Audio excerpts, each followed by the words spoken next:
Welcome to Module 3 for IN239 3D Animation 2 at Butler Community College. I'm your instructor, Jon Simpson. The learning outcomes for this module are for you to gain a deeper understanding of bones, their purpose, and mechanics in 3ds Max. As discussed in the last video, the pivot point of the bone is the important part of the bone structure. The bones are designed to help us visualize the orientation of the structure. There are two main places to create bones in Max. In the Create Systems tab, there are options for creating bones and modifying their properties. Additionally, from the Animation drop-down, there is a Bone Tools panel that can be opened as a floater. I will be starting with the geometry from the last video, a simple lamp constructed from various editable polys. I have centered them on 0, 0 axis. If I bring up the grid, we can see that the model straddles the center line for the world. This will help in our placement of bones. Proper placement of bones is important for them to function properly. From the viewport drop-down in the upper left corner, select a right view. In the Bone Tools palette, click Create Bones. Beginning at the bottom, click and release near the pivot points for all the geometry, starting with the lower arm and stopping at the head. We right-click to exit creation mode, and Max creates a small terminator bone at the end. Select this bone and delete it. Let's look at the bone properties in the Modify panel. There are various fins that we can toggle on and off. These fins show us the orientation of the bone. Let's name the bones in the chain starting at the bottom. Bone lower arm, bone upper arm, bone shade.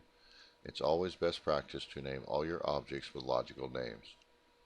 To ensure the pivot points line up, in the Bone Editing tool, click the Bone Edit mode. This will allow you to move the pivot point without moving the entire bone structure.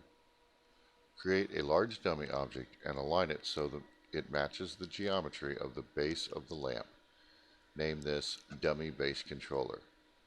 Now it's time to link the geometry to the bones that will control the movement. Link the geometry of the base along with the bone lower arm to the dummy base control. Link the geometry lower arm to the bone lower arm. Link the geometry upper arm to the bone upper arm. Link the geometry shade to the bone shade. This is a simple forward kinematic rig similar to what we did in the last video. Inverse kinematics, as discussed in previous videos, is a powerful tool in animation. The IK chain is created by selecting the first bone to be included in the chain, then from the Animation drop-down, choose IK Solvers, then High Solver. With the rubber band now connecting the cursor to the bone lower arm, select the bone shade to complete the IK chain. Move the IK goal, the crosshair, to control the movement of the model. We encounter the same problems as last time with unwanted rotation applied to the lampshade. This problem is corrected by creating a dummy and aligning it to the shade. Rename this dummy Shade Control. Set the pivot point so it matches the position of the IK chain goal. That's the crosshair from where you control the movement. Make the IK chain goal a child of the newly created dummy Shade Control object. We still have issues with unwanted rotation, so next select the bone shade and click on the movement panel. Everything in Max is controlled by controllers. This includes properties like rotation. We need to assign a new controller object for the rotation of the bone shade object. Click to expand the assigned controller rollout. Find where it reads FK sub control. Click the arrow to expand the rollout. Find rotation. At the top, click the Assign Controller button. It has a green check mark on it. There are many controllers to choose from. We want the bone shade rotation to be the same as the dummy shade object's rotation.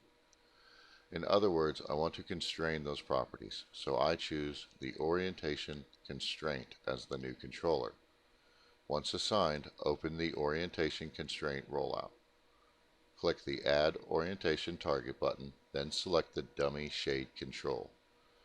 Now both the position and rotation of the shade can be controlled through the dummy shade control.